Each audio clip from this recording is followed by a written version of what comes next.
ఈ మధ్య కేసీఆర్ తీవ్ర అస్వస్థతతో ఉన్నాడు, ఫామ్ హౌస్లో ఉన్నాడు అనేది ఒక విపరీతమైన ట్రోల్ నడిచింది సోషల్ మీడియాలో.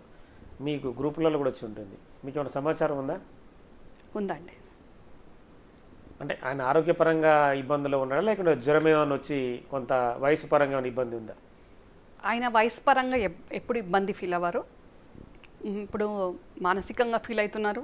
కొంచెం ఆయనకు హెల్త్ ఇష్యూస్ కూడా ఉన్నాయి కాబట్టి. అంటే మానసికంగానే హెల్త్ ఇష్యూస్ ప్రారంభమైన అనుకోవచ్చా? ఎప్పుడు కానీ మనం ఎవరమైనా కూడా హెల్త్ ఫిట్నెస్ కరెక్ట్గా ఉన్నా మెంటల్గా కరెక్ట్ లేకుండానే ఆ ప్రెషర్ హెల్త్ మీద కూడా పడుతుంది. అధికారం లేదనేది కూడా ఒక భావన వస్తుంది ప్రతిసారి. అధికారం లేదన్న బాధ కంటే ముఖ్యంగా నేను ఇన్ని పథకాలు పెట్టి ఇంత కరెక్ట్గా ఇంత చేసినా ఇవి ఇంప్లిమెంట్ ఎందుకు అవ్వలేదు, ప్రజలు ఈరోజు ఎందుకు ఇట్లా తీర్పిచ్చిండ్రు, ఈ అవినీతి చేసి మొత్తం నాకు ఇట్లా వచ్చింది, అన్ని రంగాల్లో ఇంత అవినీతి ఇంత దారుణంగా జరిగిందా, నేను కరెక్ట్ యాక్సెస్ ఎందుకు ఇవ్వలేకపోయినా, ఇంటెలిజెన్స్ చీఫ్ చెప్పేది కూడా నాకు రిపోర్ట్ కూడా కిందివి చేసేసి లాస్ట్కు నా పరిస్థితి ఇక్కడికి తెచ్చేసిండ్రు.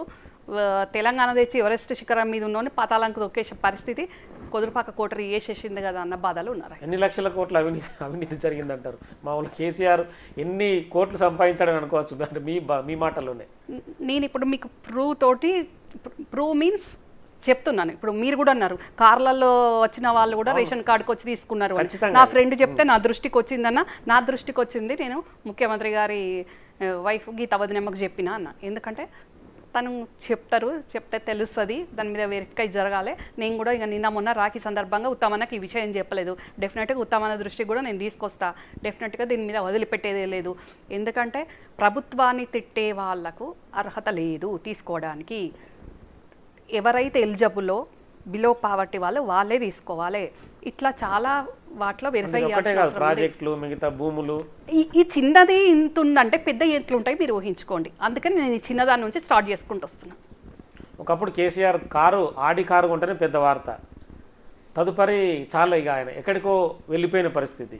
మీరు ఎంతసేపు ఓన్లీ కేసీఆర్నే చూస్తుండ్రండి. కేసీఆర్ అన్నట్టు ఆయన నేను ఒకటే కుటుంబంలో మేము గోల్డెన్ స్పూన్ అనుకోండి, సిల్వర్ స్పూన్ అనుకోండి, అట్లనే పుట్టినాం. కానీ డెఫినెట్గా అండి మీరు రండి, మీరు వస్తా అంటే నేను తీసుకెళ్తా, మా చరిత్ర చూపిస్తా, మా తాతమ్మది మా తాతది మాకు ఎన్ని వందల ఎకరాలు ఉంటాయి నేను అన్నీ కూడా చూపిస్తా. కాలక్రమేణా కుటుంబం పెద్దది కాబట్టి కరిగిపోయింది, అది డిఫరెంట్. ఇందులో అబద్ధం చెప్పాల్సిన అవసరం ఏం లేదు. కానీ పారగాన్ స్లిప్పర్లకే పారగాన్ చెప్పులకే పరిమితమైనోడు వేల కోట్లకి ఎట్లా వచ్చిండు?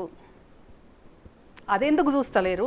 ఎంతసేపు అందరూ కేసీఆర్నే చూస్తున్నారు. కానీ ఇప్పుడు ఒక గుడికి వెళ్తాం, చెప్పులు ఎవరు వేసుకున్నారు, ఎవరు వేల కోట్లకు పరిమితమైండు అంటే పెరిగారు. ఏ అర్హత లేకున్నా రాజకీయ ఓనమాల్లో ఆ నుంచి రౌతు వరకు తెలియదు. రాజకీయం అంటే ఆ అక్షరంకు అర్థం కూడా తెలియదు. అట్లాంటి అడ్డదారుల రాజ్యసభ అయ్యి మళ్ళీ రెండోసారి కూడా నాకే కావాలి, ఒక బీసీకి ఇస్తామంటే కూడా డైజెస్ట్ చేసుకోలేక అది కూడా మళ్ళీ నాకే కావాలన్న అష్టదరిద్రుడు ఈరోజు ఏమంటారు మన అంబానీల లైన్లకు వెళ్ళిపోయే రకంగా అయిపోయినోడు వాడేనండి. ఈరోజు కేసీఆర్ మూల విరాట్ అయి ఫామ్ హౌస్లో కూర్చునే పరిస్థితి తెచ్చిందే వాడు. అంత పేరు కూడా చెప్పండి, వారు అంటే ఎవరికి తెలుస్తుంది? వారు అని నేను గౌరవించాల్సిన అవసరమే లేదు, వాడు అంటున్నానండి. ఇంత ఓపెన్గా చెప్తున్నా వారు అని ఎందుకంటాం? వారు అని ఎవరిని అంటాం? గౌరవించుకునే పరిస్థితులు ఉన్న వాళ్ళు, దానికి అర్హత ఉన్న వాళ్ళను వారు అంటాం. ఆ కెమెరామెన్ అంట అవసరమైతే వారు అని. కానీ వాడిని నేను వారు ఏందండి, వాడు లోఫర్.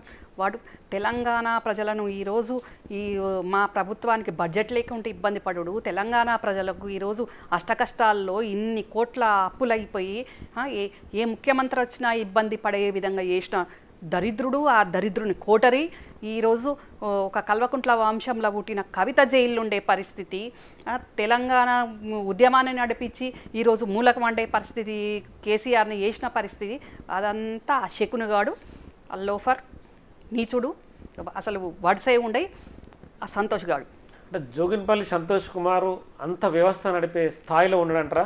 తమిళనాడు రాజకీయాల్లో జయలలిత గారంటే సినీ నటి నుంచి ముఖ్యమంత్రి వరకు జయలలిత అంటే అందరికీ తెలుసు. శశికళ ఎవరికి తెలుసా అండి? ఓన్లీ ఫోటోగ్రాఫర్ ఏ రకంగా అక్కడ ఆమె పన్నీర్ సెల్వం లాంటి అయినా కూడా శశికళ కాళ్ళు మొక్కే పరిస్థితికి ఆమె గ్రిప్ తెచ్చుకుంది. అట్లనే బయట వ్యక్తి అయిన ఆమెనే అంత పట్టు తెచ్చుకుంటే వీడు భార్య తరఫు బంధు వీడు ఏ రకంగా చేసుకొని ఉండాలి? నేను చెప్తున్నా కదండి, పారాగాన్ స్లిప్పర్ లోడు 1000 కోట్లు ఎట్లా వచ్చినాయి, మూడు ఫామ్ హౌస్లు ఎట్లా వచ్చినాయి? ఆయనే తీసుకుపోతుంది కదా ప్రతి సందర్భంలో. అంటే మీరు ఎంతసేపు కేసీఆర్ అంటున్నారు కానీ వాడికి 3 ఫామ్ హౌస్లు ఎట్లా వచ్చినాయి, ఏది ఎట్లా వచ్చినాయి? 3 కోట్ల కారు ఎక్కుతే దిగితే 3 కోట్ల కారు, ప్రైవేట్ చాపర్సు ఏరికెళ్ళి వచ్చినాయి. ఏం కష్టం చేస్తే సొంతంగా ప్రైవేట్ చాపర్ సొంతంగా కొన్ని మీలాంటి శాటిలైట్ ఛానల్లో కొన్ని బినామీలు ఉన్నారు వాడికి, కొన్ని ఇట్లా డైరెక్ట్ భాగస్వామ్యం ఉంది. ఏడికెళ్ళి వచ్చిందండి అదంతా? తెలంగాణ ప్రజల రక్తమాంసాలు కాదు అది.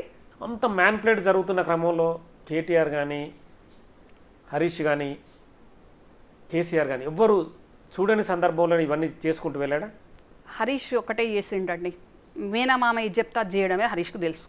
ఒక ఇంటెలిజెన్స్ చీఫే బయట ప్రజలు ఏమనుకుంటున్నారు అనే ఫీడ్బ్యాక్ ముఖ్యమంత్రికి ఇవ్వడానికి వస్తే కూడా డైరెక్ట్ యాక్సెస్ లేక ఈ ద్వారపాలకునికి ఈ నీచుడు శకునుగానికి ఇచ్చిపోతే వాడు రిపోర్ట్ని కింద మీద చేసి ఇస్తే అంత బాగానే ఉన్నది అనుకుంటాడు కదండి. అంటే ఓవరాల్గా బ్యాక్ ఎండ్ నుంచి ప్రభుత్వాన్ని నడుపుకుంటూ తీసుకుపోయింది ఆయనే. బ్యాక్ ఎండ్ లేదండి, ఫ్రంట్ ఎండే, నో బ్యాక్ ఎండ్. అంటే లోపలికి ఎవరు రావాలన్నా బయటకు ఎవరు వెళ్ళాలన్నా కూడా ఆయనదే. ఇప్పుడు డీజీ ఉన్న శివధర్ రెడ్డి గారు కూడా, ఇప్పుడు విదేశాల్లో ఉన్న ప్రభాకర్ రావు గారు కూడా, వాళ్ళకు కూడా అపాయింట్మెంట్లు ఇవ్వక గంటలు ఇబ్బంది పెట్టి వాళ్ళని ఇన్సల్ట్ చేసి కనీసము వాళ్ళ వయసు, వాళ్ళ హోదా, వాళ్ళ ఎక్స్పీరియన్సు, అసలు వాళ్ళ ఎడమ కాలు గోరు కూడా సరిపడు వీడు అర్హుడుగా. అట్లాంటి వాడు వాళ్ళని అంత అవమానాలు చేసిండు, అంత ఇబ్బందులు పెట్టిండు. వాళ్ళని కేసీఆర్ గెలవనీయలే కదండి. కలవనిస్తే వాస్తవ పరిస్థితి తెలిస్తే ప్రజలు ఏమనుకుంటున్నారు, మన పథకాలు రీచ్ అవుతున్నాయా లేదా, మన అన్ని ఆర్భాటాలే ఏముంటుంది అనేది ఆయనకు తెలిస్తే కొంచెం సవరించుకొని కావచ్చు. ఈ మధ్యకాలంలో గత 2 రోజులుగా తెలంగాణ తల్లి విగ్రహం సెక్రటరియట్లో ఉండాలనేది కేటీఆర్ డిమాండ్. రాజీవ్ గాంధీ విగ్రహం ఎందుకు పెడుతున్నారు అనేది ఆయన ఆరోపణ. మేము మళ్ళీ అధికారంలోకి వస్తాం, రాజీవ్ గాంధీ విగ్రహాన్ని లేపేస్తాం అంటున్నాడు. అసలు అసహనంతో, అధికారం లేదన్న అసహనంతో ఏం మాట్లాడుతుండ్రో ఆ బీఆర్ఎస్ వాళ్ళకి అర్థమవుతలేదు. అసలు అక్కడ కేటీఆర్ నుంచి మొదలుకొని చిన్న స్థాయి వరకు కూడా అడ్డగోలుగా ఇష్టం ఉన్నట్టు మాట్లాడుతున్నారు. అసలు రాజీవ్ గాంధీ పేరు పలికే అర్హతనన్న మీకున్నదా? కుటుంబం అదే రాజీవ్ గాంధీ గారి లేకపోయినా ఆ ఇంటికి వెళ్ళి థ్యాంక్స్ చెప్పుకుంటాం అనుకుంటూ వెళ్ళింది థ్యాంక్స్ పేరు మీద, జరిగిందేందో ప్రజలందరికీ కూడా తెలుసు.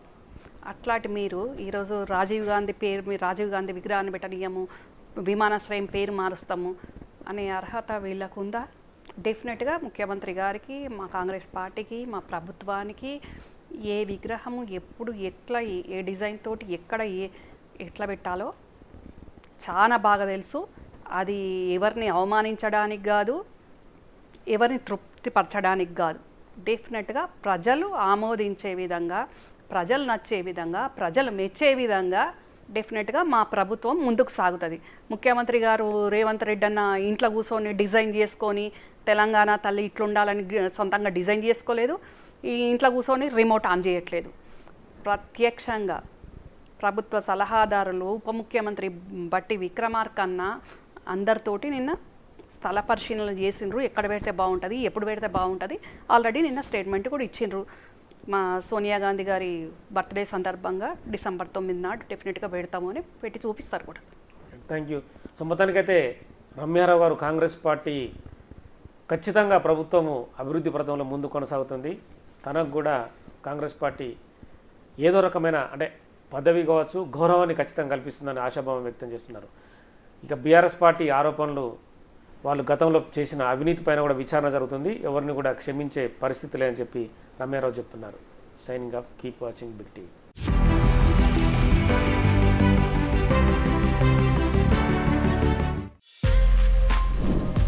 For more videos like this, subscribe Big TV channel.